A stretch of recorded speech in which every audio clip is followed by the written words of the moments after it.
Welcome to this very special edition of the KAJ Masterclass Live, the show which ensures that you profit from your time spent here with experts, either through their industry insights, information, or simply learning from them. And today we have with us Mitesh Jani, practicing dentist by day and a thinker by night, a writer by night, that what he calls himself, founder of Self Worth CA, and who is passionate about inner work. So, and he aims to inspire self study and give his readers practical tools to create real positive changes in their life. So, we'll talk about his debut book, The Process, Six Mechanics of Achievement, and about how one can find fulfillment today, why to ditch the map and trust the compass, and the power of reckless beginnings. Welcome to the show, Mitesh. Thank you, AJ, for having me. It's great to be here. You're welcome. Welcome to the show. Welcome to India in this online form. And I'm sure not just in India, but a lot of people across the globe will benefit from what we are going to talk right now. We'll talk about inner work for outer results. We'll understand about it. We'll talk about it. But before that, let's talk a bit about your journey, your background, your story, so that the audience knows who they are listening to. For sure. So, like you said in the introduction, I am a practicing dentist by profession, but I've always been a thinker and specifically a writer. For many years, over 10 years, I've been writing mostly in silence because I never shared it with anybody for so many years. And for me, writing was almost a compulsive process. I just had to kind of get out my thoughts and thinking and write and think at the same time, and it helped me organize my thoughts. So it was never really meant to be shared with anyone. So that's why I didn't share it with anybody for, like I said, over a decade.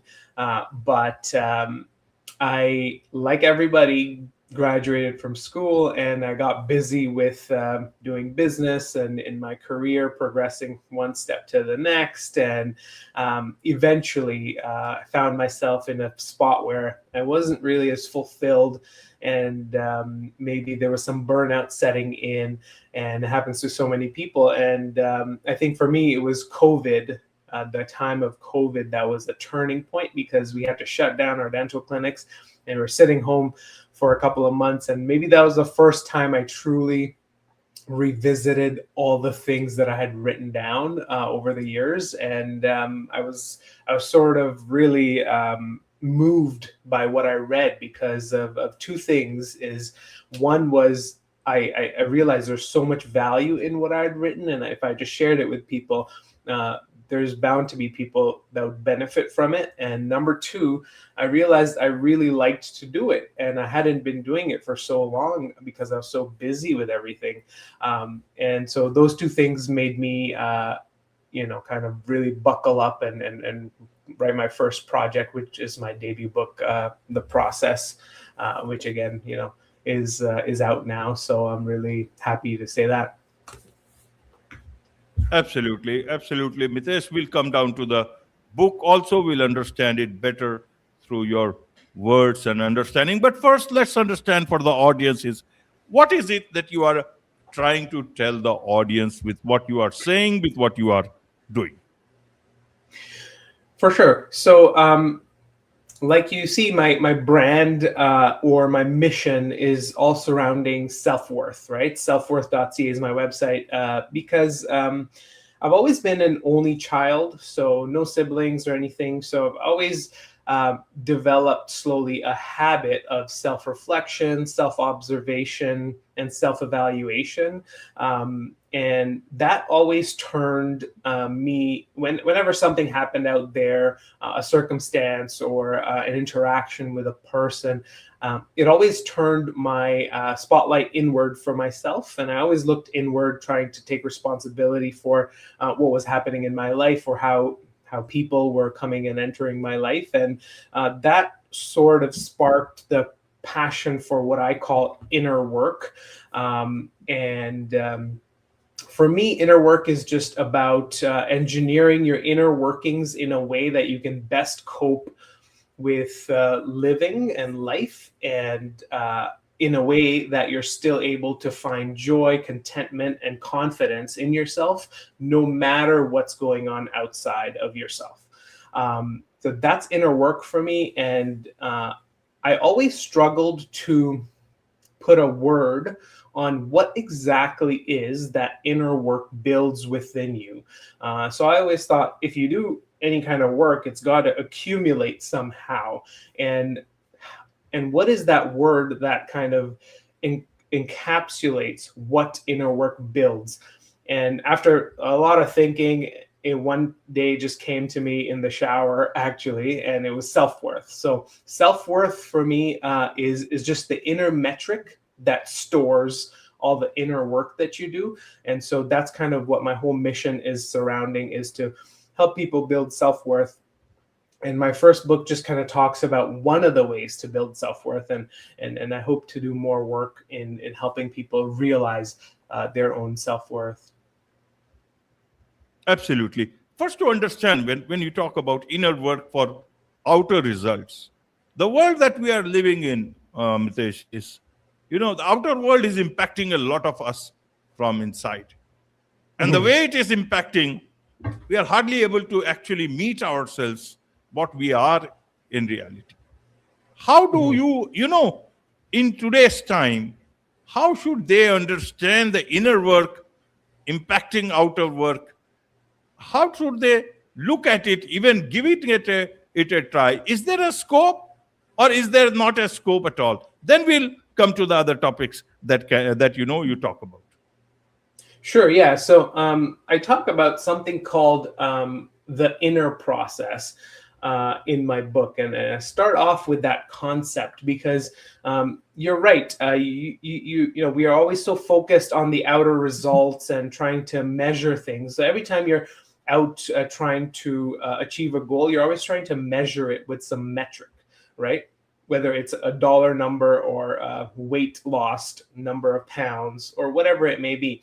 But what we sometimes forget is that anytime you're working on a goal, that goal is also working on you at the same time. So whenever you're carrying out some external process to achieve an external result, at the same time, there's an internal process going on from just the deliberate execution toward the goal that, again, is stored as this inner growth and self-worth. So inner growth and inner work is about that internal process that's going on. And the great thing about inner work is this, that it doesn't really matter as long as you go through the process of executing towards your goal. It doesn't really matter the outer result or the end result if you actually end up achieving that metric. But if you've wholeheartedly put your effort into going through it, that inner growth is guaranteed. And so I think it's just about turning your spotlight inward anytime you're trying to pursue a goal, and try to rethink success. For example, if you're writing a book, then you're trying to reward yourself for just finishing the book and doing your best, not necessarily the sales that it makes, right? Or you're rewarding yourself for learning a subject because you really love it and not for the grade or the certificate at the end that you may get. Or you're rewarding yourself for the workouts and that you're consistently going to the gym, not for how others may rate your body. So it's just about, again, turning the spotlight inward. And when you do that, then you inevitably find a sense of fulfillment through the process, and the end results often fall into place. Absolutely. You talked about self-worth. You talked about the shower when you got that whole idea about that. I want to understand then the new folder that you kept inside with all those ideas, named new folder. What led you to actually open it? And many a times, even with established writers and all, they still think, sometimes people will judge me if it's a new idea, anything which is, or even first time writers, they have those those doubts and all those things. You had written a lot of things inside that.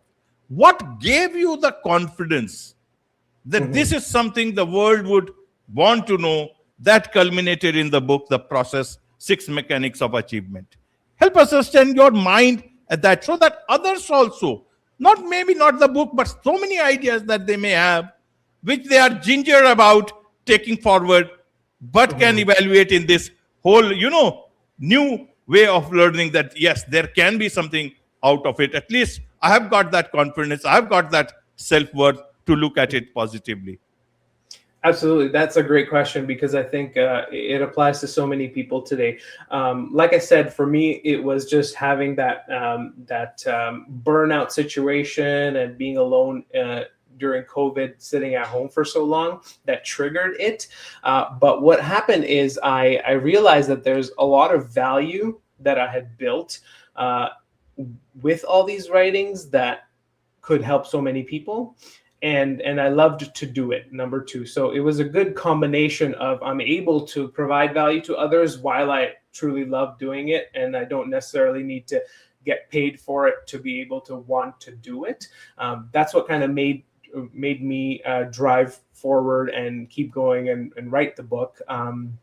But you're right, self-doubt is such an is one of those things that will creep in no matter who you are, right? At some point, you will feel a self-doubt when you're sharing things with somebody that are maybe coming from a deeper part of you, just because you're making yourself more exposed and you feel more vulnerable. But the way I like to think about it, and I would encourage people to think about it, is if they have a passion or some sort of inclination that they really truly love to spend their time on, then again, think about it with that inner work sense, right? If you're truly loving something and you're being able to be immersed in a project so much that you forget about the outer result, that is true inner work in progress. And just, you have to have the trust that the external results will fall into place when you just focus on the task. And number two, I think it's a very important thing, is that, like you mentioned, people have self-doubt, and what will others think, or how will the world receive this project? Anytime I'm putting something out there, I like to think of it in two ways. Is the world moves on really quickly. So if you screw something up, it's okay, because they're not going to remember it for too long, because there's always going to be something new that they will hop onto. And number two, you are thinking about yourself way more than anybody else is thinking about what you're doing, right? So at the end of the day, again, turn the spotlight inward. What matters to you? Because even if you screw up, or you write a bad book, or whatever the case may be, you may get some criticism here or there, but you know what? Tomorrow, everyone is going to move on. And so you have to just have that in you to continue to execute day to day without, letting that affect you as much. It will creep in at some point. Self-doubt creeps in no matter what. So it's just about reminding yourself about, one, the inner work, and number two, nobody's thinking about you for that long. So it's okay if you screw up once in a while, and it's just part of the process. Absolutely. Absolutely, Mitesh. So which came first, selfworth.ca or your book? I think they both sort of developed concurrently, because I started to put together my writings into my book, into more polished format and organized format. And as I wrote the book, I never really even had the title of the book in mind. But when I started to write about that inner process, inner work, like I said, I kind of had the epiphany one day that it's self-worth. That's the word. That's what I'm working to build or help others build. And so it kind of just happened during the whole writing process. They both sort of emerged together. And that kind of clarified in my mind. Once I put the word on it, self-worth, it clarified in my mind what my mission was overall beyond this book. And so that I can kind of organize how I want to approach this problem even beyond this book into the future. Absolutely. So what is selfworth.ca? It explains something, but I want to understand it for the audience. How should they understand what this is, and how is it going to help them so that they can connect with you? For sure. So the website selfworth.ca is just sort of a curation of some of my thoughts, and then mainly some ways in which people can find more of my work. One is the book. They can connect with me on social media. So all that is all kind of one place where everything is. More than anything else, I do hope to build more into the website where there is some practical tools that users can use to again do that inner work, build that self-worth with small actions every single day, right? So it's just a good home for all of my work, which includes my book, my social media posts, and there will be some other things coming in the future. So it's a good home for everything that is self-worth.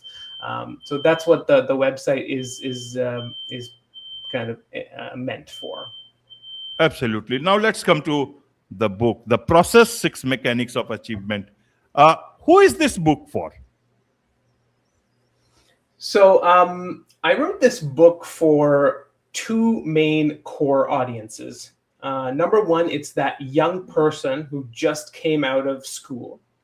And I argue that the schooling system, the education system, the modern education system does not prepare you to pursue self-directed goals or set meaningful goals and milestones for yourself, right? So they come out of school, this young person, and they are full of energy. They have all these aspirations, but they have a very naive understanding of how the world really works outside of the school system, and how to truly set a meaningful goal and achieve something.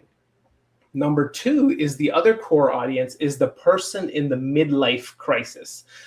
So it's someone who's maybe, has a 9-to-5 job and they're finding it to be really monotonous. They just look forward to the weekends. They don't have any sense of purpose or fulfillment in their life because they're stuck in this 9-to-5. And both of these people, this young person and this midlife crisis, are somehow in the same situation because they both need a way to transition, right? One is from a kind of a fake education system that hasn't taught you enough, but you don't know that. Or number two, that person who's stuck in life and they want more fulfillment, more confidence, more joy, and they want something meaningful to pursue. So those are the two core audiences, which I think are in a very similar position in life, despite the age difference. And so the book is meant to give them a way to break out of that past position of theirs, navigate a journey that takes them towards a more fulfilling life, a more meaningful life, and set meaningful goals for themselves. Absolutely. It's six mechanics of achievement. What are these six mechanics so that, people can understand it and then think of perhaps, getting the book? Absolutely. So I'll give you kind of a brief, summary of what these six mechanics are. And number one is all about the beginning. So I call it the power of reckless beginnings. And it's about how to navigate the beginning of any journey, because that is the hardest part to do. Whenever you're starting off, it always feels really hard, and because you've been in stagnation. So that's what the first mechanic is about. Mechanic number two is called rewire for results. This one is a lot about all the inner mechanisms within your psyche that will always aim to derail you from real achievement, real progress, and real fulfillment. And it's about disarming the mechanisms that are self-sabotaging in a way, and to rewire yourself so that you can again look at the right things and truly move the needle on achieving things. Number three is about mastering execution. So mastering daily execution of tasks, actually being able to do the things that need to be done to move forward. That is a really hard thing to do. And I think it really separates the greats from the average. The greats truly just know how to consistently execute on a day-to-day basis, no matter how they feel. And that's what this mechanic helps the reader to achieve. Mechanic number 4 is called the leap, and that is all about how progress unfolds. Many times we think progress is all about linear growth, right? As you continue to work, your results keep going up. But that's actually not how progress truly unfolds. And there's a graph that I lay out for the reader so they know exactly what to expect as they begin a journey, as they continue to go, and when they can expect meaningful milestones to be hit. Mechanic number 5 is all about the inner compass. So it's about setting goals and viewing life in a different way so that you can find fulfillment in what you're doing. Because if you're just executing day to day and you're just hoping to find fulfillment at the end point, then that's not a very fun process to go through. So it's all about, again, really looking inward and being able to align yourself with your deepest values so you can find fulfillment today, not at some future point. And the last mechanic is about it's about refining your instrument, your only true instrument, which I argue is your mind and body. And I argue why it is important to really pay attention to the tasks that help maintain your mind and body in a way that, again, you are healthy enough to be able to find fulfillment, to be able to achieve great things, and to be able to live a fulfilling life. So that is kind of a short summary of all the 6 mechanics of achievement. And I think those are core to truly living a life that feels fulfilling and joyful as well. Absolutely, absolutely. This is for about a lot of people. What about you? What is it that you seek, Mitesh? Why I ask this is, in a young life, you have already seen a lot of things. You had a new folder, you had so many things, you had business transition, you do work during the day, think about all these things. You have this organization, you have written a book, and then I'm sure this is just the beginning. There is so much for you to achieve. And obviously, it's not about money. I can understand, at least from that point of view. That is why I asked this question. Okay. Sorry, what was the question? Yeah. What is it that you seek for yourself with what you are doing? So I read this book called The Power of Now by Eckhart Tolle. And that book was hard for me to understand at first. But once I read it one time and that sat with me, I thought about it. What I realized is there is no past or future, right? That all just exists in your head. Like the past exists as a story that you remember. It's very selective. It's just the things you remember and you craft it into a story in your head. The future is, again, not guaranteed, right? So it's all about the present moment. And for me, what keeps me going is that is living right now. And like I mentioned, I mentioned this quote in the book, and I say, fulfillment can only be found in the present. So many times we think of fulfillment as some end goal, some future point that we will suddenly have a great life that is fulfilling and will feel all these things, but it's all in the future. And like I said, the future isn't guaranteed. You really can't, you don't know about tomorrow or the next moment even. So for me, it's about bringing even a piece of that fulfillment into my schedule today. And for me, writing does that, and sharing my thoughts about self-worth truly does that. And that's what keeps me going. It's about trying to find fulfillment today, no matter what's going on outside, no matter what circumstance I'm in. It's about trying to find, even if it's a small amount of time today, is to find that fulfilling task and really immerse myself in it. And it's all about finding fulfillment today. I would say that's what keeps me going. Absolutely. There is so much to learn about all this from you, Mitesh, and I'm sure a lot of people would want to connect with you, connect with your organization, selfworth.ca, and also your book, the process, what's the best way for them to do so?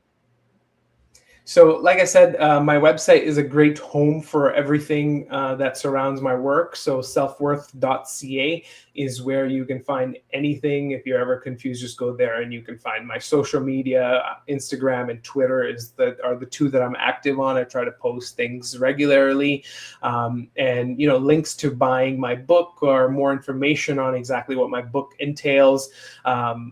Again, everything on selfworth.ca. Couple things to look forward to. There will be a newsletter being launched later this year. So you can always, again, find that at selfworth.ca, and there will be some more resources and online tools for people to use, to enhance their self-worth and try to find fulfillment today, like I keep saying. Wonderful. With this, it's a wrap on this very special edition of the KAJ Masterclass Live. Thank you so much indeed for joining us. Thank you, AJ. That was great chatting with you.